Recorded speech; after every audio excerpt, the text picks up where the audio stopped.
વાલા મિત્રોને મારા જય સિયારામ। હું દુષ્યંત પાઠક શ્રી હનુમાનજી દાદાની અસીમ કૃપાથી એક નવા વિડીયો સાથે આપની સેવામાં ઉપલબ્ધ છું। તો વાલા મિત્રો, આજનો ઉપાય આ વિષયની અંદર તારીખ છે 29મી જુલાઈ 2026 અને વાર છે બુધવાર। પંચાંગની જો વાત કરું તો અષાઢ મહિનો શુક્લ પક્ષ અને પૂર્ણિમાનો દિવસ, પૂનમનો દિવસ છે। આજે ગુરુ પૂર્ણિમા પણ કહેવાય। તો આજે ગુરુ શિષ્યનું મિલન એનો ઉત્તમ દિવસ। જો નક્ષત્રની વાત કરું તો નક્ષત્ર છે ઉત્તરશાળા નક્ષત્ર, સાથે સાથે પ્રીતિ યોગ મકર રાશિનો ચંદ્ર અને કર્ક રાશિનો સૂર્ય। અશુભ સમયની જો વાત કરું તો યમઘંટ સવારે 7:36 થી 9:15 સુધી છે। રાહુકાળ બપોરે 12:33 થી 2:12 સુધી છે। આ બંને સમય અશુભ સમય કહેવાય। અશુભ સમયની અંદર કોઈ પણ પ્રકારનું શુભ કાર્ય અને શુભ યાત્રા ન થાય। શુભ કાર્ય શુભ યાત્રા કરવા માટે કોઈ સારું ચોગડિયું, કોઈ સારું મુહૂર્ત લેવું જોઈએ, જેમાં ઉત્તમ અભિજીત મુહૂર્ત આજે અશુભ છે। તેથી કોઈ પણ પ્રકારનું ચોગડિયું કે મુહૂર્ત લઈ તમે કોઈ પણ સારી શરૂઆત કરી શકો અને સારી યાત્રાની શરૂઆત પણ કરી શકો। વાલા મિત્રો, વાત કરીશું આજના ઉપાયની। તો આજના ઉપાયમાં વહેલી સવારે સ્નાન કરવા બેસો, નાવાના પાણીથી પોતાનું શરીર ભીનું કરી લેવાનું। ત્યાર પછી 50 ગ્રામ જેટલું દૂધ લેવાનું, પોતાના શરીર ઉપર દૂધનો લેપ કરવાનો છે। આખા શરીર પર દૂધ લગાડવાનું છે। માથાના વાળ અને પગના તળિયાની અંદર દૂધ લગાડવાનું નથી।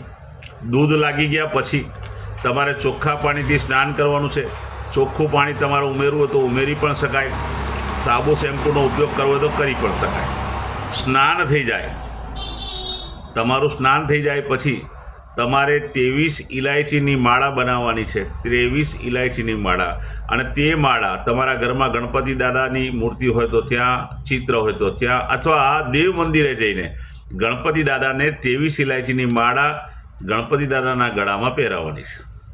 ત્યાર પછી બિલકુલ સીધું સંધ્યાકાળે પશ્ચિમ દિશા તરફનું મુખ રાખી શ્રી હનુમાનજી દાદાને કાગભૂષણની રામાયણજીનો પાઠ અને એક હનુમાન ચાલીસાનો પાઠ દાદાને અર્પણ કરવાનો છે। રાત્રે સૂતા પહેલાં પોતાની પથારીમાં બેસવાનું, પલાઠી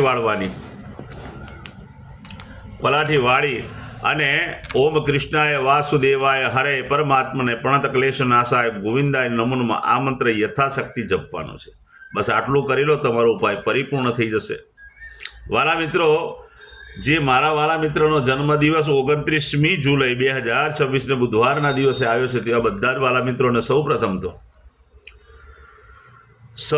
તો મારા તરફથી જન્મદિવસની શુભકામના। શ્રી હનુમાનજી દાદા તમારી મનોકામના પૂર્ણ કરે, બલબુદ્ધિ વિદ્યા આપે અને તમારું અને તમારા પરિવારનું દાદા રક્ષણ કરે। વાલા મિત્રો, ઉપાયના ભાગરૂપે મેં કહ્યું તે પ્રમાણે સ્નાન કરવાનું છે, અને મેં કહ્યું તે પ્રમાણે 23 ઇલાયચીની માળા ગણપતિ દાદાના ચરણોમાં ધરવાની છે, ગણપતિ દાદાને પહેરાવવાની છે, એમના આશીર્વાદ લેવાના છે। બસ આટલું કાર્ય થઈ જાય પછી ગૌશાળાએ જવાનું છે। ગાયોની પરિક્રમા, ગાયોની સેવા, ગાયોને લીલું ઘાસનું દાન આપવાનું છે। તમારે ત્યાં ભોજન બન્યું હોય, ભોજન ગાયોને અર્પણ કરીને ગાયોના આશીર્વાદ લેવાનું છે। ત્યાર પછી બિલકુલ સીધું સંધ્યાકાળે ઘીમાં બનેલી મીઠાઈ હોય, ફરસાણ હોય, અથવા નાના ભણતા બાળકોને અભ્યાસની સામગ્રી એ તમારે ભેટ સ્વરૂપે આપવાની છે। મીઠાઈ હશે તો પણ ચાલશે, ફરસાણ હશે તો પણ ચાલશે, અને નાના સ્કૂલે જતા બાળકોને તમે વિદ્યાની સામગ્રી આપશો, નોટબુક, પેન છે, આ બધી વસ્તુ આપશો તો ઉત્તમ પરિણામ પ્રાપ્ત થશે। તો આવી વસ્તુઓ તમારે જરૂરિયાતમંદ લોકોને, ગરીબોને, શ્રમિકોને, વડીલોને અને બ્રાહ્મણોને દાનમાં આપવાની છે। બસ આટલું જ કરી લો, હનુમાનજી દાદાની કૃપાથી આખું વર્ષ તમારું આનંદ સહિત પસાર થશે। વાલા મિત્રો,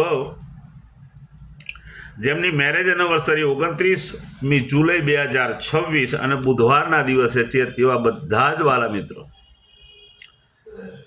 પ્રાર્થના કરું છું, સવારે સ્નાન કરી, વડીલોના ચરણસ્પર્શ કરી, પોતાના માતા પિતાની આશીર્વાદ મેળવી લે, એમને ગુરુતુલ્ય સમજી એમને કોઈને કોઈ ભેટ આપે। ભેટ આપ્યા પછી, એમના આશીર્વાદ મેળવ્યા પછી ગૌશાળાએ જવાનું, ગાયોની સેવા, ગાયોની પરિક્રમા પતિ પત્નીએ કરવાની છે। ગાયોને લીલું ઘાસનું દાન આપવાનું છે। તમારે ત્યાં ભોજન બન્યું તે ભોજન પણ ગાયોને અર્પણ કરવું। ત્યાર પછી કોઈ પણ ગુરુ મંદિરે કોઈ પણ અનાથ આશ્રમમાં, વૃદ્ધાશ્રમમાં, વિધવાશ્રમમાં જરૂરિયાતમંદ લોકોને, ગરીબોને, શ્રમિકોને, બ્રાહ્મણોને પૂર્ણ સીધાનું દાન કરવાનું છે. આજે ગુરુ પૂનમનો દિવસ છે એટલે આખું સીધું દાનમાં આપવું જોઈએ. તમે કોઈને જમાડી દેશો તો પણ આખા સીધાનું પુણ્ય તમને પ્રાપ્ત થશે. શાકભાજી, ઘી, તેલ, ખાંડ, ગોળ સહિત પૂર્ણ સીધું આપવાનું છે. બસ આટલું જ કરી લો. ભગવાનની કૃપાથી આખું વર્ષ પતિ પત્નીનો આનંદ સહિત પસાર થશે. વાલા મિત્રો, મારા બધા જ વિડીયો યુટ્યુબ પર હોય છે. મારી યુટ્યુબની ચેનલનું નામ છે દુષ્યંત પાઠક. અને વાલા મિત્રો, મારી ચેનલને સબસ્ક્રાઈબ કરજો અને સાથે સાથે બેલ આઇકન અવશ્ય દબાવજો, કારણ કે હું નિયમિત એક વિડીયો મૂકું છું.